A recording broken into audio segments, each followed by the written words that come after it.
Hey, what's going on everyone? Welcome back to my channel. Today we're going to resume with part 4 in our interpretation series, and we're actually going to get started with the interpreter, which is really exciting. By the end of this episode, we'll have our AST be able to do arithmetic operations, and yeah.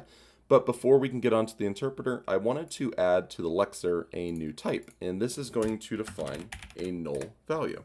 So null is going to be just like what it is in JavaScript. It's going to be a undefined value. So we're going to add the null type to our lexer. And then I also want to add the null type to our keywords list, right? So to support null, we need to be able to support the null keyword when it's encountered in source code, as well as inside of the tokenize in here. When we check for reserved, I also want to change the way this works. So instead of just saying if reserved is not undefined, I want to do if type of reserved is equal to a number, right? Because the type is token type, which is an enum, so it'll return an integer. So if it's a number, we'll actually return back. And that's really important for how we want to handle this. Okay, so that's actually it for our lexer. Now we need to add new support for our null type in our AST. So I'm going to come up here and create a type called null literal. So it's a null literal. Now we're going to need to implement this custom type. So I'm going to export an interface called null literal, where the value is a string literal of null. So we'll change this to null literal, like so. And there we go. Now we have our custom null type. Let's implement it quickly in the parser. Now, if we go on down to the primary expression, there we go. We can see where we handle identifiers, numbers, and then open paren expressions. Let's also add supports for our null. So we're going to do case of token type.null. If we find this, what we want to do is we actually want to eat the token first. So we're going to do this dot eats, like so, to advance past null keyword. And then we're just going to do return.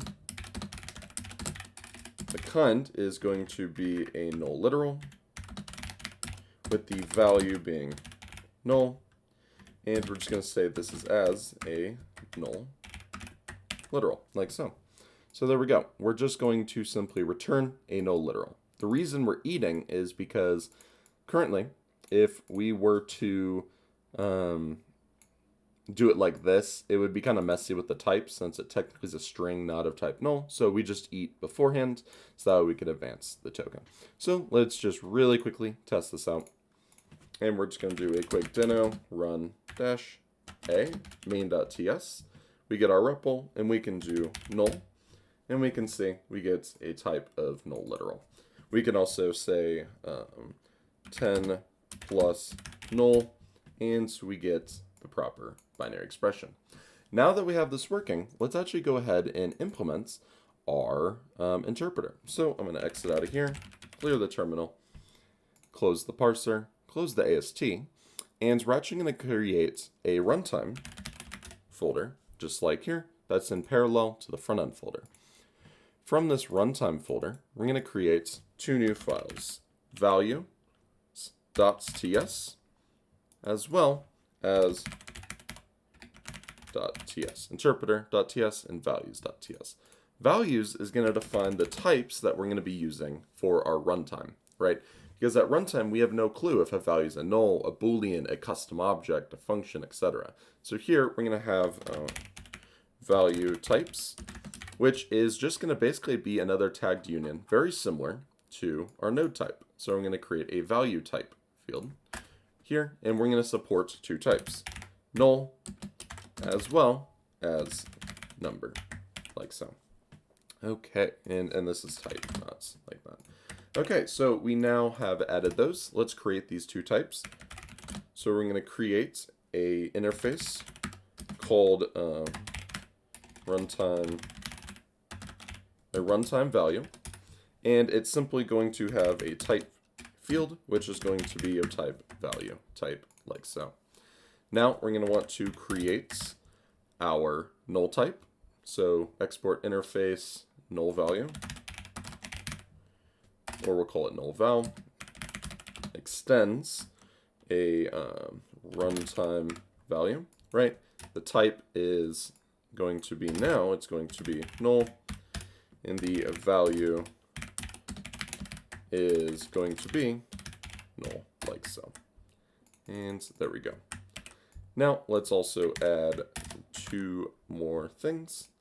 Let's go ahead and add the number type. So a number value is also going to extend a runtime value.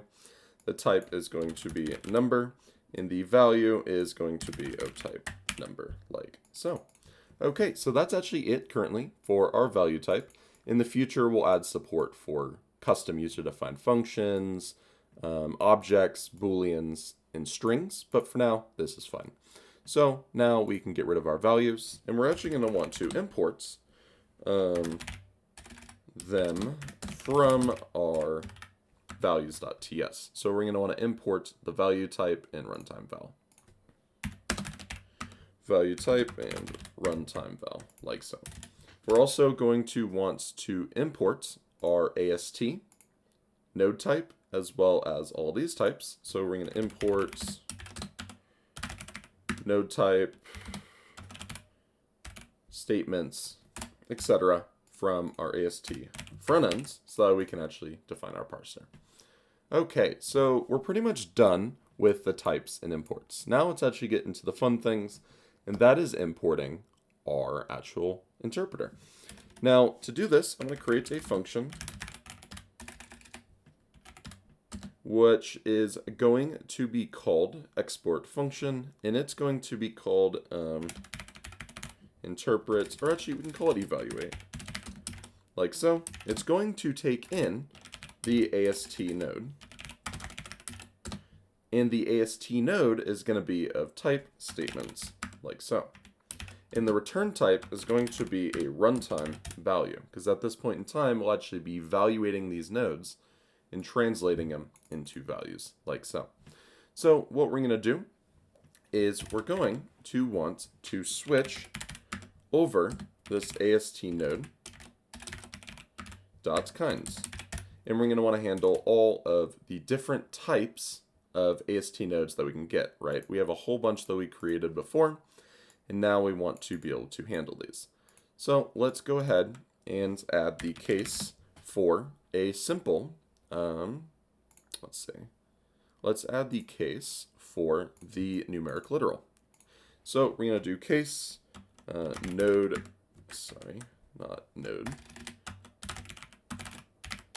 node type, it's a string. Yeah, so case of numeric literal. And what we're going to do is we're just going to return, actually we can simply we know the node type here. If it's a numeric literal, we know a numeric literal is going to contain a value like so. So we can actually just do return an object which is going to contain the AST, we're going to have to cast it. So AST node as a numeric literal dot value, and this will be the value like so. Let me add this and this, and this is as a num val, like so. So it has the value, and we also need to do the kinds or type of number. So there we go. This is what we can do if we encounter a numeric literal. It looks a bit ugly, but it's basically like casting, because right, we don't know what type an AST node is, so we need to, it's just a type statement. So with this case, we can actually define and say, okay, we know it's a number now, so we can cast it, get the numeric value, and then return it like so. So now we've handled the case where we have our number value, so that's pretty cool. Let's handle the case where we get a null literal. So actually, we'll have this be the default case. So we'll do defaults, and we're just going to return a null. So the value is of type null, and type is of type null. And we're just going to say it's as a null value, like so. So that is actually all we need right now to start interpreting data. So to actually show that this works, what we can do is we have this evaluate node, which will allow us to create a runtime value based on an AST node. So let's actually go ahead and inside of our main, let's import. And let me make sure I exported it. Yep, export function evaluates. So we're going to import evaluates from /, we're going to do /runtime /interpreter, like so. And now, instead of just logging the tree, what we're going to do is we're going to const results is equal to, and we're going to do our evaluates on our program, like so. Because again, a program type is of type result, like so. Now, what I want to do, because what'll happen is if we just log the AST node, what we'll notice is it'll never work because a program is never going to be of type numeric literal, right? So let's just quickly run this and see what happens. So we type 10 plus 5, and here's what we get. We get our kinds and our body, like so. Let me also log the results. And let me just log some space so it's really clear what's happening. Okay, so we do 10. And with the value 10, what you'll notice is the return type is a null program, right? And it makes sense. A program has a body field, so it'll never match that case. So what we're going to want to do is instead of in the null case doing this, what we're going to do is we're going to handle the case where we get a null literal. We're going to return like we did before. And in the default case, we're going to console.error. Unrecognized, or we could also say this AST node has not yet been set up for interpretation. And let's pass in the AST node, and then we're just going to do a deno.exit of 1, like so. So now, if we actually give this a go, we can see that if we type in anything, we're going to get this AST node has not yet been set up for interpretation, right? Because we haven't supported the kind of a program yet. So that's actually really good. So I'm also going to get rid of this console log here. I'm going to get rid of this console log there. And if we end up getting a result, we'll actually log it out. Okay, so we've handled 2 literal cases. We won't handle identifiers in today's video, because identifiers require scope and variable resolution. But let's actually now implement our support for binary expressions. So let's go ahead and do that. So I'm going to create a function, which is going to be called export. Actually, we don't need to export it. We can just call a function called evaluate binary expression. And it's going to take in the expression, or what's called binoc, which is going to be of type binary expression, like so. The result is going to be of type runtime value, and there we go. So what we're going to want to do is actually call this from our evaluate function. So let's go ahead and add that. So for the case of numeric literal, we can lower that. We can get rid of that. And okay, for the case of binary expression, we're going to want to return the evaluates binary expression. And what we're going to do is we're just going to say the AST node is of type binary expression, like so. Okay, so now we can handle numeric literals, null literals, binary expressions, and let's add the final type that we'll need to be able to handle with our interpreter for now. And that is a type of program, right? To evaluate a program, we're also just going to separate that into its own function, eval program, which is going to take in a program of type program, and it's going to return a runtime value, like so. So I'm going to change the name from evaluates to eval, because I kind of like the shortness of it.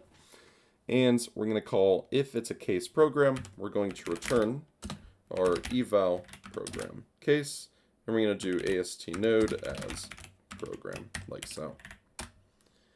Okay, so that looks really good. Now we can actually build out these two functions. So we know for evaluating a program, right, if you imagine this code right here, it's going to run top to bottom and return the last result that was evaluated, right, the last block evaluated. So we might want to keep track of that. Last evaluated is of type runtime value. And let's just give it a default of being null. So let's just say the default kinds or type is null and the default value is null. And we'll just do it as a null value, like so. And what we're going to do is we're just going to return the last evaluated in our program. And what we're going to do now is we want to iterate over the program.body. So for const statements, and what we're going to do is we're going to iterate over the statements of the program.body. And in here we have a statement. And what we want to do is we want to set the last evaluated value to the results of evaluates on this statement. So we're just going to do last evaluated is equal to evaluates on statement, like so. And there we go. Now, whatever the last block that executes in our body will actually be executed. This will go onto the last evaluated and we'll return it. So there we go. That looks really good.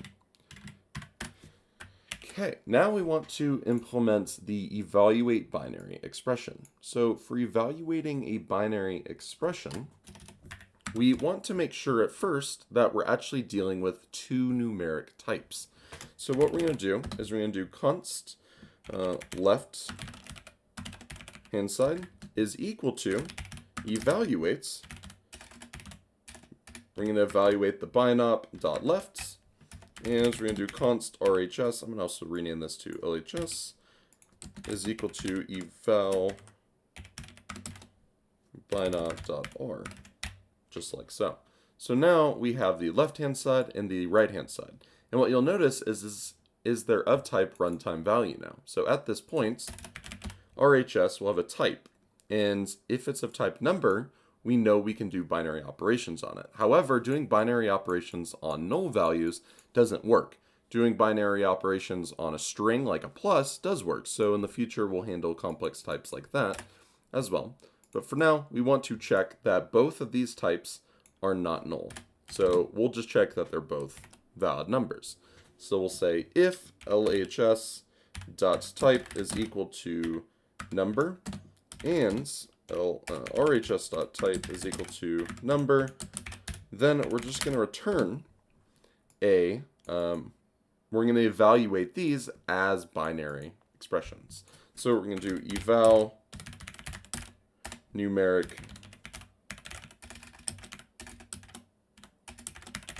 expression, like so.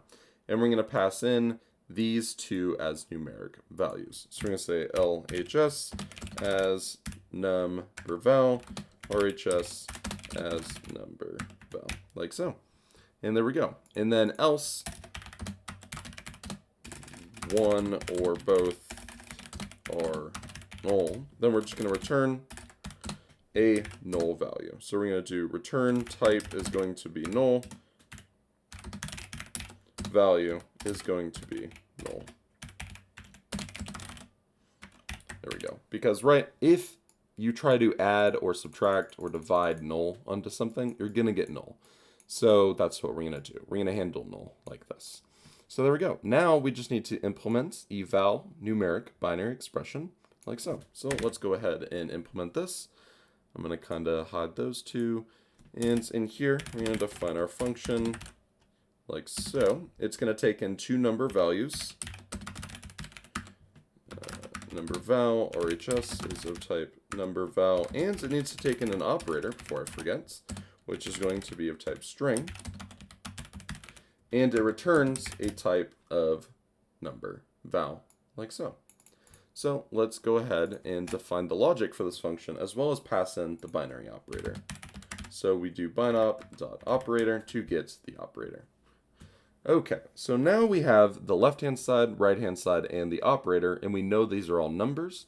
So it really is as simple as const num is equal to, or we'll just call it results, is equal to 0. We're going to actually set this as a let so we can reassign it. And then we're just going to do a quick switch over our operator. Actually, we'll just do an if check so it'll look cleaner. So if operator is equal to a plus, results is equal to LHS dot value plus RHS dot value, right? Because that's all it is. We're just adding these two values, and we're dealing with the raw values at this time. Then we're going to want to add the else if for the subtraction like so. We're going to add the multiplication. We're going to add the division, like so, and we're going to add the, we need to add the modulo operator, right? So result is going to be the result of a modulus operation, like so. So now we have this number value in result, which is going to be populated with the results of these binary operations: addition, subtraction, multiplication, division, and modulus. Here you notice we're not doing any division by 0 checks. This is something you'll want to do with your language or handle try catches, something like that. But for now, we're not going to be implementing that just yet. And now we have a result type. So what we're going to want to do is, instead of just defining it to a number like that, we are going to actually now return a value that is going to be a number value. So what we're going to do is we're going to return, it's going to have a value field of results and a type field of number, and there we go. We have now evaluated binary expressions that are in the numeric form. So let's kind of quickly take a look at what we just did, right? So I'm going to open up all these. Okay. So we start off by evaluating any node, which in this case is going to be a program coming from our parser. We evaluate the program by iterating through all of its children and returning the last evaluated element. If there's no elements in the program, it'll just return a null value. So that's it for that. We also evaluate numeric literals by just getting the raw value, right? So when we do binary operations and such like that, it's going to return to a null literal, as well as null literals. And binary expressions, we evaluate a binary expression by first making sure we actually get the left-hand side and right-hand side values, so we recursively do this. And then we make sure that both of these are numeric values. In the future, we'll make sure that they're numerics. Then we'll handle, oh, well, what if one's a string and a numeric, stuff like that. So that is it for our interpreter, at least right now. I'm going to get rid of this value type imports. And in the main.ts, let's actually give this a quick run and see how this all works. So I'm going to clear the terminal and do deno.run main.ts. And now let's try typing in something like 10 plus 5. And what do you know? We get a value of 15 and a type of number. This is the runtime type. However, we can try evaluating something like null. We get the value of null and the type of null. If we evaluate something like 10 minus 5 times 2, what we'll notice is it'll follow the order of operations. So instead of doing 10 minus 5 first, giving 5, and then times 2 giving 10, it'll do 10 minus 10, or times 2, right, minus 10, so it'll give 0.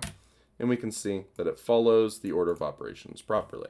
We can also see that 10 modulus 2 will return the no remainder, while 10 modulus 3 is going to return remainder of 1. So that seems about right. We can also make sure that we can't add nulls. So null plus null is going to be null. However, null plus 5 is still null. And that looks right. Currently, though, if we type something like foobar, we see this AST node has not yet been set up for interpretation, and it's because we don't currently support symbols or identifiers, like so. So we now have a working REPL, at least for binary operations. So we can do complex operations, any arithmetic with addition, multiplication, subtraction, and division, as well as modulus. So in the next video, we'll continue where we left off and make our language just a little bit better. I'll talk to you then.